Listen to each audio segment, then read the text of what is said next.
There's a place in America where we can get a fair trial. Gotti's attorneys say the case has been prejudiced by stories which even in Gotti's own neighborhood have become local legend. In 1980, Gotti's 12-year-old son was killed when he ran out in front of a neighbor's car. Within weeks, the neighbor disappeared. He has never been found, and detectives say they don't expect to solve the case. Earlier this year, Romuald Pisek, a refrigeration mechanic, accused Gotti and an associate of beating and robbing him in a dispute over a double-parked car. But when the case went to court, Pisek suddenly decided not to testify. If I did go stand there and say that this is Mr. Gotti and this is Mr. Coletta, they assaulted me and robbed me, I'm not sure. Gotti's bail has since been revoked. The judge feared he might harass jurors, whose names will also be kept secret. Last week, the government revealed it had taped conversations between Gotti and a mafia informer. Gotti's lawyers called it idle conversation, but investigators believe the tapes will make the man they call the new Godfather past history. Anthony Mason, CBS News, New York. We find him not guilty. It is bittersweet. John Gotti and his family are aware that the feds are still after him. Do you think the feds are going to try to nail your brother again? Without a doubt. Prosecutors have made it plain. John Gotti remains a target.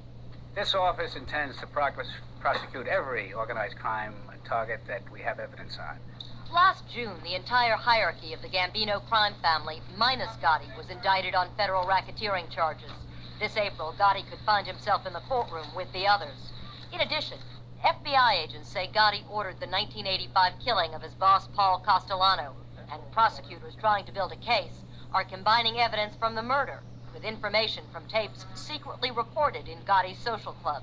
In the meantime, the FBI says John Gotti is a power to be reckoned with. How they watched the hit go down outside a New York City steakhouse and then drove past the bullet-riddled bodies.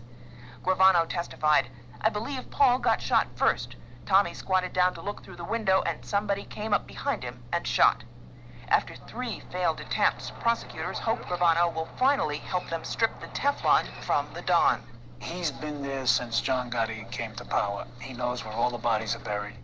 Indeed, on secret FBI recordings, Gotti can be heard anointing Gravano as his successor, should he go to prison or the can.